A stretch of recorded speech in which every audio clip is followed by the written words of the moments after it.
공직선거법 개정안에 대해서 좀 짚어보려고 합니다. 더불어민주당 윤준병 의원이 대표 발의하고 서영교 의원이 공동 발의한 공직선거법 개정안에 대해서 입법 예고 기간 동안에 총 13,416건의 의견이 제출됐는데요. 이 중 약 95%가 반대 의견이었다고 합니다. 민주당이 이제 선거법 개정안은요, 보면 사전투표 때 관리인이 직접 도장을 찍는 수기 날인 방식을 인쇄 날인으로 대체하겠다, 이것인데요.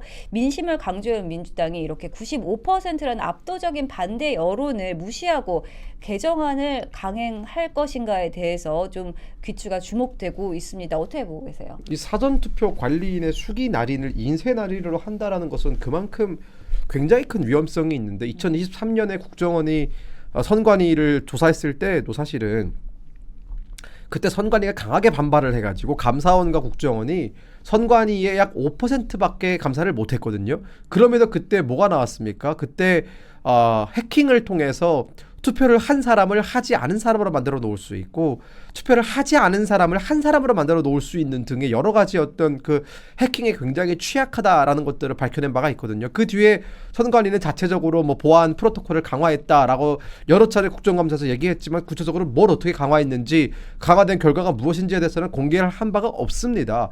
특히나 사전투표 같은 경우에는 지금 많은 관리 부실의 문제가 제기되고 있고, 국민의힘 일각에서는 사전투표를 없애야 된다라는 주장까지 나오고 있고, 사전투표가 대체 왜 필요하냐라는 부분에 대해서 의구심을 가진 국민들이 정말 많이 있거든요. 저 역시도 사전투표 제도에 대해서는 굳이 이것이 왜 필요한지에 대해서 의문을 갖고 있는 사람 중에 한 명으로서 저는 많은 국민들의 의구심을 갖고 있고, 또 관리 부실의 여러 흔적이 남아있는 사전투표에서 이제는 수기 날인이 아니라 인쇄 날인으로 가져가자라고 하는 것은 그나마 남아있는 안전장치, 그 수기 날인을 아예 없애버리고 인쇄 날인, 즉 언제든지 해킹을 통해서 결과값이 바뀔 수도 있는 그 취약한 상태의 인쇄 날인을 고집하는 것으로 지금 보여지고 있기 때문에, 그들의 진위가 무엇이든지 간에 저는 이거는 반대하고, 결과적으로 지금 국민의 95%가 반대한다잖아요. 그러면 국민이 반대하면 하지 말아야죠. 국회의원이 뭡니까? 대의제 민주주의가 국민이 원하는 것을 들어주는 게 대의제인데, 국민이 하기 싫다는데 왜 이걸 국회의원들이 밀어붙입니까? 이건 정신 나간 짓이죠. 거꾸로 가는 법안이고요. 이게 그 투표하러 가시면 아시겠지만, 내가 투표하러 갔을 때 제 이름 확인하고 제 주소지를 확인하고 거기서 용지를 뽑아줍니다. 네. 거기서 용지를 뽑아주고 도장을 찍어줘요. 그럼 제가 그걸 가지고 가서 이제 투표를 하는 것인데, 인쇄가 날인된 용지를 허용한다는 법이 통과된다? 투표용지를 미리 만들어 놓죠.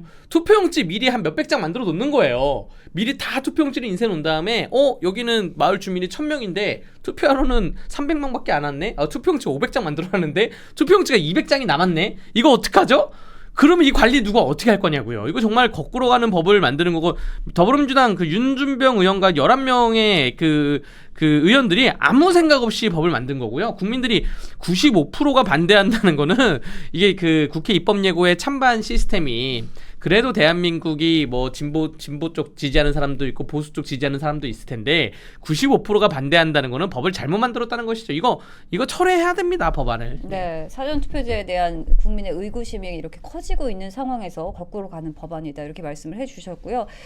우선 뭐 장단점을 조금 따져보겠습니다. 인쇄 날인의 장점은요, 행정적인 효율성과 신속성인데요. 하지만 선거에서 이제 가장 중요한 가치는 신뢰성이라고는 생각이 드는데, 관리 인력의 피로도를 줄이기 위해서 이렇게 투표의 보안성을 희생시킨다는 거, 이거에 대해서는 좀 어떻게 보십니까? 사실 학교에서 회장 선거도 이렇게 안 한다고 해요. 네. 날인된 네. 용지 한다고 하는데 아니, 관리 인력의 피로도를 줄이고 싶으면 관리 인력을 늘리세요. 그러니까 이게 검증할 수 있는 관리 인력을 2배, 3배로 확충을 하면 됩니다. 그리고 피로도도 사실은 좀 이게 어떻게 보면은 불성실한 답변인 것이, 우리가 뭐 선거를 매일 치릅니까? 매일 그런 식으로 하면 피로도가 느낄 수 있겠지만, 선거는 몇 년에 한 번씩 치러지는 것이고, 사전투표 같은 경우에는 결국은 뭐 하루 종일입니다. 하루에서 이틀 정도잖아요. 그러면 사실은 이거에 대해서는 피로도라고 말할 수 없는 것이, 그만큼의 인원을 늘려놓으면 그 하루 정도는 충분히 커버할 수 있습니다. 그리고 사전투표가 피로도가 느껴진다면 사전투표를 없애면 됩니다. 말씀하신 것처럼 투표의 가장 핵심은 이게 투표를 우리가 까보는 게 아무리 시간이 오래 걸리다 하더라도 중요한 것은 얼마나 정확하냐, 얼마나 100% 민의를 반영하고 있느냐인 것이지 여기에 효율성이 왜 들어갑니까? 효율성이 들어가고 뭐 신속성이, 우리가 지금 투표를 누구보다 빠르게 까는 게 중요한 게 아니라 누구보다 정확하게 까는 게 중요한 시기에 빠르게 하기 위해서 혹은 효율적으로 하기 위해서 인쇄단위를 쓴다. 저는 이것은 어떻게 보면 우리의 투표 결과에 개입하려고 하는 사람들에게 우리의 대문을 활짝 열어주는 결과라고도 보여지기 때문에 매우 위험한 시도다. 그리고 불필요한 이 부정선거 논란을 더욱더 불을 지피는 그런 국민들로 하여금 선거 자체를 믿지 못하게 만들 수도 있는, 그 선거 자체에 대해서 국민들의 신뢰감을 잃어버리게 되면은 민주주의는 그날로 끝납니다. 아니 뭐 이렇게 피로도를 없애려면 뭐 온라인 투표하면 되는 것이죠. 피로도를 없애려면 뭐 나오는 인쇄 그 용지에 인쇄를 왜 합니까? 아예 날인조차 하지 않고 그냥 용지를 줘도 그게 피로도가 없애는 방법인데, 선거에서 가장 중요한 거는 신뢰성이라고 보여지고요. 지금 그 선관위는 선거철 시즌만 되면 휴직 러시가 있다라는 그러한 오명이 있지 않습니까? 실제 통계도 그렇게 나와 있고 그 국감에서도 지적이 됐고, 지금 1년에서 피로도로 고생하는 분들은 시청, 군청, 뭐 도청, 일반 공무원들이거든요. 주민센터에서 근무하는 일반 공무원들. 이분들이 생각이 뭐냐면, 아니 이건 선관위 사무인데, 중앙선거관리위원회 사무인데, 지역선거관리위원회 사무인데 이걸 왜 우리가 해야 돼? 라는 그런 불만이 있어요. 그거를 제도적으로 좀 고찰을 할 생각을 하셔야 된다고 저는 보여집니다. 그리고 이런 게 피로도를 하나하나 없애고 뭐 하나하나 없애려면 결국 선관위에 대해서 지금 헌법재판소에 저는 결정문이 굉장히 잘못됐다고 생각하는 사람 중에 한 명인데, 선관위에 대해서 감사해야죠. 감사해가지고 고질적인 문제부터 뜯어 고쳐야지, 그런 다음에 이런 하나하나 지역적인 문제도 헤쳐나갈 수 있는 게 아닌가라고 생각이 됩니다. 네. 그리고 변호사님, 이제 네. 지금 법률에서는 수기 날인을 규정하고 있는데 하위 네. 규정에서 인쇄 날인을 허용하고 있어서 논란이 되어 오지 않았습니까? 네. 이거에 대해서는 좀 어떻게 보세요? 그러면 이제 법령에 맞춰 가야 되는데, 하위 규정을 삭제하던가, 하위 규정이 법의 범위를 벗어나거나 하위 규정이 법과 다르다고 했을 때는 하위 규정 자체를 그냥 폐쇄하면 됩니다. 이거 그냥 시행 규칙이잖아요. 시행 규칙이면 시행령 같은 경우는 뭐 국무회의 여는데, 시행 규칙이면 장관령으로 장관이 그냥 사인해가지고 그냥 없애버리면 네. 되는 구조인 거거든요. 근데 이걸 굳이 법을 바꿔가지고 하위 규칙에 맞추려고 하는 의도가 무엇인지 굉장히 궁금하고요. 이거 윤준병 의원은 본인이 뭐 머릿속에 생각해서 이게 나온 건지, 뭐 누가 아이디어를 제공해서 나온 건지, 뭐 여기에 대해서 좀 명명백백히 좀 밝혔으면 좋겠어요. 이 제안 이유를 읽어봐도 이해가 안 되는 부분이 너무 많기 때문에, 그렇기 때문에 윤준병 의원이 낱낱이 밝혀라. 그리고 서영교 의원이나 뭐 여기 보면 같은 민주당, 더불어민주당 의원, 뭐 이춘석 의원, 임미애 의원, 부승찬 의원, 서미아 의원, 뭐 이런 분들이 그 여기에 서명 날인을 했을 때 이 법안을 읽어보고 공감하고 했는지, 여기에 대해서도 좀 인터뷰가 있어야 된다고 생각합니다. 네, 하위 규정을 바로 잡는 것이 상식적이다 이렇게 말씀을 해주셨고요. 사실 굉장히 악법이다 이렇게 얘기를 할 수 있을 것 같은데, 민주당이 이제 다수 의석을 좀 앞세워서 법안을 강행 처리할 가능성도 높게 거론되고 있습니다. 이런 상황에서 국민의힘이 이런 입법을 막기 위해서 좀 전략을 제시해야 된다 이런 목소리도 높거든요. 전략은 하나밖에 없습니다. 결국은 우리가 지금 앞서 언급했듯이 이 법안에 대해서는 국민의 95%가 반대를 하고 있다라는 점이 우리의 곧 전략이 될 텐데요. 국민이 반대하는 법안에 대해서는 국민의힘은 국민을 믿고 대대적인 어떤 대여 투쟁에 나설 필요가 있다라는 생각이 들었고, 이 법안만큼은 우리가 통과되는 것을 반드시 막아야 됩니다. 그렇기 때문에 뭐 필리버스터뿐만이 아니라 거리로 나가서 국민들과 함께 대규모적인 장외 집회를 통해서 이 법안이 얼마나 위험한지, 얼마나 선거제도의 근간을 흔드는 행위인지, 또한 만약 이렇게 수기 날인이 인쇄 날인으로 바뀌게 된다면 얼마나 그 인쇄 날인이 해킹이라든가 혹은 우리를 노리는 적들의 여러 가지 어떤 사이버 공격에 취약한지, 이런 점들을 상세히 설명을 드리고 국민과 함께 반드시 막아야 된다라는 그런 말씀을 좀 드리겠습니다.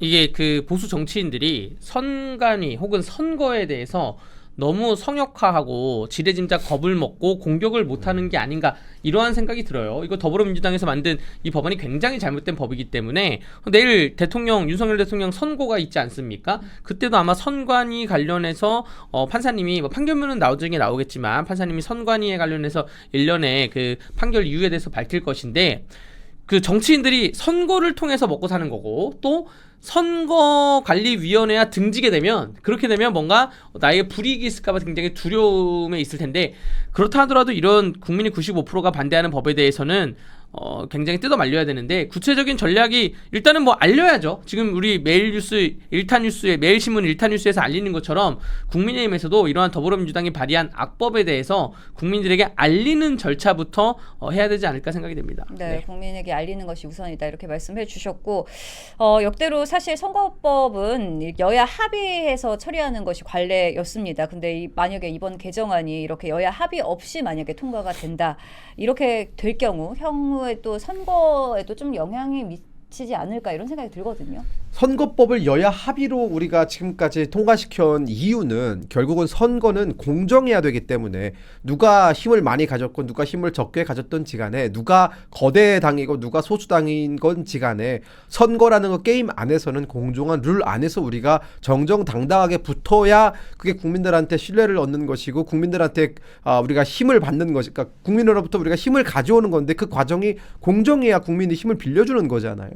근데 지금 그게 아니라 더불어민주당이 본인들의 다수당을 앞세워서 이걸 강행 통과시킨다고 한다면 이게 그러한 그들의 행위가 전달하는 메시지는 하나입니다. 선거를 본인들한테 유리하게 가져가기 위해서 강행 통과시킨다라는 메시지밖에는 없는 겁니다. 아니 그러지 않고서야 야당이 저렇게 결사반대하는 선거법 개정을 밀어붙일 이유가 없지 않습니까?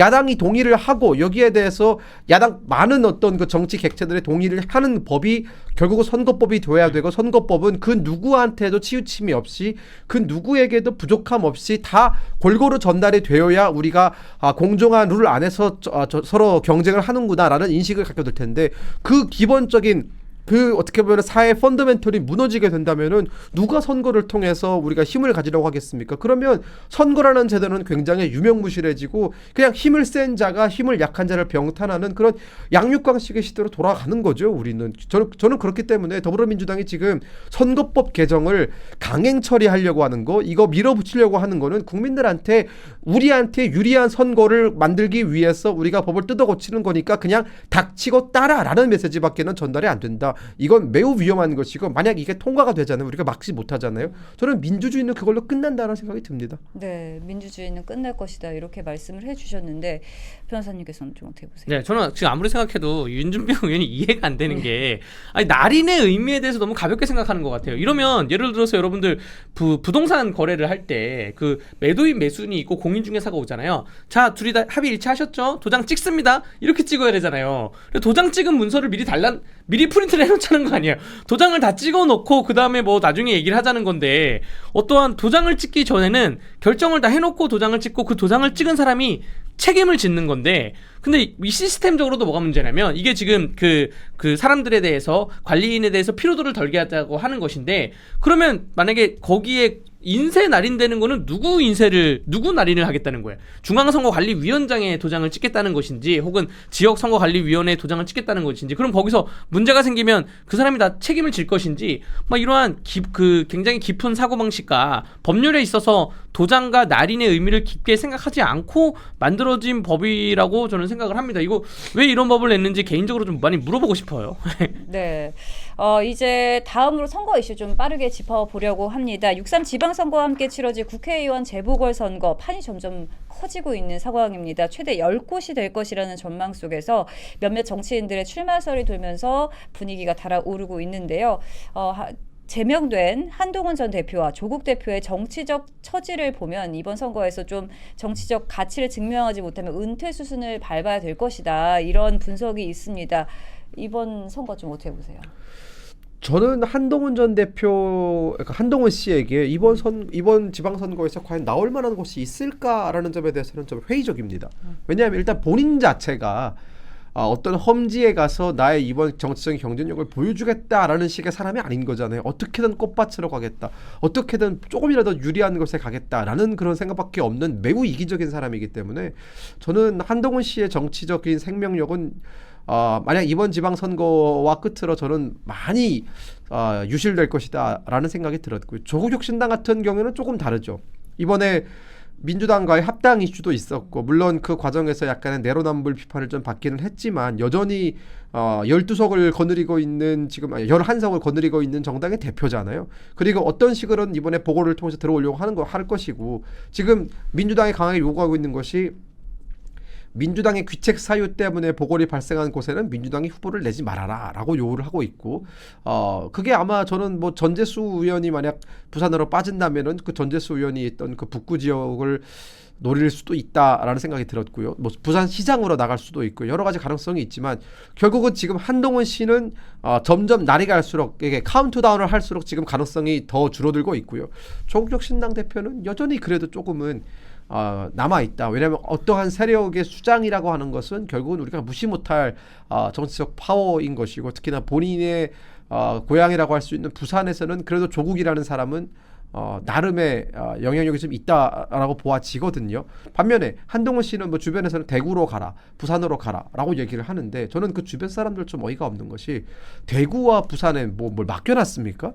한동훈 씨가 대구나 부산으로 가면은 그 사람들은 어화둥둥 한동훈이 왔네 이러고 한동훈을 찍어줍니까? 무소속인 한동훈이 나오게 되면 국민의힘도 후보를 내고 민주당도 후보를 내는데 한동훈 씨가 과연 무소속으로 몇 %를 가져갈까요? 저는 장해찬 그 부원장이 그 당시 수영구에서 얻었던 그 9% 이하일 거라고 봅니다. 저는 그렇기 때문에 한동훈 씨는 이번 토크콘서트가 마지막 불꽃이었고 이제는 사그러가는 재만 남았다라고 평가를 하겠습니다. 그 사그러드는 재에 지금 스스로가 부채질을 하고 있는데 불이 잘 안 붙고 있어요. 그 한동훈 전 대표가 SNS에 최근 6일 동안 16개의 글을 올렸는데 그 16개의 글이 다 본인 토크 콘서트 동영상 편집한 걸 올렸어요. 그러니까 지금 아직도 토크 콘서트에 받았던 환호와 뭐 이런 거에 매몰돼 있어가지고 과거의 영광에 지금 취해 있는 것이죠. 한치의 앞도 미래로 못 나가고 있는 것인데 언론에서는 많이 예측을 합니다. 한동훈이 어디로 나갈지, 조국이 어디로 나갈지, 뭐 그리고 비어 있는 지역구에 뭐 평택을 뭐 누가 나갈 것이냐, 평택을에 양양자 의원 나간다는 얘기도 있고요. 뭐 이런 기타 등등 얘기가 있는데. 그 한동훈 전 대표에게 제가 마지막으로 드릴 말씀이 있다면 지금 계양을에 송영길 소나무당에 합당을 했는지 모르겠네요. 송영길 그 전 인천광역시장이 나간다는 거 아니에요. 계양을에 그러한 얘기가 좀 들리는데 그럼 송영길하고 나가서 붙으세요. 그래서 이기고 돌아오면 그러면 그래도 보수 진영에서는 박수를 치지 못할지언정 한동훈 전 대표에게 더 이상 뭐라 못 그럴 겁니다. 그래서 험지에 나가서 민주 쪽에 센 사람하고 붙어서 살아 돌아오라. 본인 살아 돌아오겠다고 알비백 했잖아요. 그런 말씀을 드리고요. 조국 한동훈 이거 재밌어요. 저는 이 두 분의 빅매치가 재밌는 게 아니라 이 두 사람이 이제까지 정치권에서 정말 꽃길만 걸었어요. 선거는 가시밭길이거든요. 이 조국이라는 사람도 비례대표만 해봤지 지역구 선거를 안 나가봤어요. 그건 무슨 말이냐? 이 두 명이 후보자로서 골목골목을 누비면서 그 유권자 중에는 나를 싫어하는 사람도 있는데 나를 싫어하는 사람들에 대한 그런 대처는 어떨 것이냐. 그러니까 이 조국과 한동훈과 조국이 공직선거, 지역구 선거를 나간다는 것 자체가 저는 굉장히 재밌게 보고 있습니다. 이 사람들이 살면서 굉장히 편안하게 살아온 인생인데 이러한 가시밭길을 버틸 수 있을까? 건질 수 있을까? 그런 것도 하나의 포인트라고 생각합니다. 네, 사실 지금 무소속인 한동훈 씨와 또 지지율이 낮은 조국 혁신당의 현실을 보았을 때 이제 거대 정당의 뒷받침 없이는 당선이 희박하다 이런 분석이 나오고 있는데요. 이들한테 좀 비장의 카드가 있을까요? 어떻게 보세요? 한동훈 씨의 비장의 카드 같은 제가 비장의 카드라고 경우에는 괜히 물어봤습니까? 네, 뭐 없습니다. 네. 한동훈 씨한테는 사실은 남아있는 카드가 거의 없고요. 그러니까 저는 이준석 대표의 조언을 한동훈 씨가 받아들였다면 지금 어땠을까라는 생각이 들어요. 그러니까 계양을에 대해서 지금은 송영길 전 민주당 대표가 이제 복당을 해가지고 복당이 아니죠. 합당을 해가지고 이제 다시 계양에 나오려고 하고 있고 그 지역에 계양의 집을 또 송영길 대표가 또 사셨어요. 그러니까 산 게 아니라 이제 들어오셨어요. 다시. 그러니까 본인 지역구에 들어와가지고 지금 부인분과 열심히 활동하고 계시고 제가 지금 이 계양이라는 지역에 들려오고 있는 여러 가지 정보 보고를 보면은 거의 송영길로 지금 굳어지는 분위기거든요. 그쪽은. 그러니까 송영길 전 대표가 먼저 활동하기 전에 한동훈 전 대표가 여기 와가지고 난 죽더라도 여기 죽겠다라고 하면서 그런 결사항전의 의지를 가지고 좀 보여줬다면은 사실은 이 계양을 같은 경우에는 국민의힘 입장에서는 후보들이 쉽게 나갈 수 없는 지역이거든요. 나가봤자 진다는 걸 알기 때문에 선거비 보존 문제라든가 혹은 본인의 어떤 정치적 커리어에 오점을 남기기 싫어서 안 나가려고 하고 나간다면은 그래서 내가 험지 나가서 한번 당을 위해 싸웠다라는 그런 훈장이 필요한 청년 정치인들 이 정도가 나올 수 있는 카드였는데 여기 만약 한동훈이 나와서 내가 이재명 지역에서 한번 붙겠다라고 했으면 또 판이 어떻게 달라질지 모르죠. 근데 그거는 사실은 여러 가지 어떤 손실이라든가 혹은 질 수도 있다는 리스크를 감내해야 되는 상황이기 때문에 누구나 다 선택할 수 있는 건 아닌데 결국 한동훈은 본인은 맨날 본인이 스페셜하다면서요. 그러면 그 개항을 선택을 통해서 본인의 정치력을 입증하고 사람들을 끌어모으면은 또 다른 재기의 활로가 열릴 수도 있었습니다. 하지만 쫄보라서 결국은 안 나왔거든요. 이준석 대표가 늘 얘기했잖아요. 그러니까 저는 그 조언도 받아들이지 않았으면 결국은 어디에 가서 본인이 추대되는 그림을 그리는 거 이거는 말도 안 되는 거고요. 대구에서 한동훈이 다시 뭐 들어온다? 대구 사람들이 뭐 한동훈에 대해 뭐 빚진 게 있습니까? 한동훈이 뭐 대구 출신입니까? 뭐 부산 출신이랍니까? 왜 부산 대구에 자기만 나가면 되는 것처럼 그렇게 언론 플레이를 하는지도 이해가 안 되고요. 뭐 언제는 평택에 왔다가 또 언제는 화성에 왔다가 지금 자리를 못 잡고 정광재 그 전 대변인 뭐 전원에 따르면 지금 본인도 어찌할 바를 몰라서 막 우왕좌왕하고 있대요. 그러니까 저는 이렇게 우왕좌왕 계속 하다가 6월달이 된 이후에 유튜브 하시면 되겠다. 네. 아니 그 초점을 조국이든 한동훈이든 뭐 조국이야 뭐 지금 당대표하고 있으니까 그렇다 치더라도 한동훈 전 대표는 한동훈 제명한 전 당원 한동훈 전 대표께서는 초점을 이번 총선 재보궐에 맞추면 안 되죠. 굉장히 멀리 보고 가야죠. 그래서 선거에 지더라도 이거 정말 제가 진심으로 조언을 드리는 말씀이에요. 이번 총선 재보궐에 지더라도 얻고 가는 게 있으면 그건 지는 게 아닙니다. 과거 노무현 대통령 같은 경우에는 부산을 누비고 했던 게 다 진다 해서 그때 바보 노무현이라는 별명이 붙을 정도로 돌아다녔는데 결국 더 큰 걸 얻었잖아요. 그래서 머릿속으로 막 계산하고 내가 대구 가야지 뭐 내가 주소지 옮기면 우리 위두훈이라 나의 한 딸들이 다 주소지 옮기겠지 이런 얄팍한 계산하지 말고 정말 정치적 뚝심과 신념을 가지고 또 올바른 정책을 가지고 그리고 가서 뛰어들었는데 그러면 지더라도 얻는 게 있다니까요. 선거는 이번 6월 달에만 있는 게 아닙니다. 2027년에도 재보궐선거가 많이 열릴 거라 예상이 되고요. 2028년에 본 총선이 있고요. 근데 여기서 본인이 이제까지 정치 인생 살아왔던 것처럼 쉬운 길로만 가겠다? 그러면 그나마 남아있는 유권자들도 다 떠날 것이다. 이미 한동훈 그 대표 관련한 그 유튜브 영상 이미 조회수가 후두둑 떨어지고 있어요. 이미 후두둑 떨어지고 있기 때문에 좀 더 멀리 보고 대범하게 가라고 제가 진심으로 마지막으로 제가 드리는 말씀이에요. 마지막으로. 네.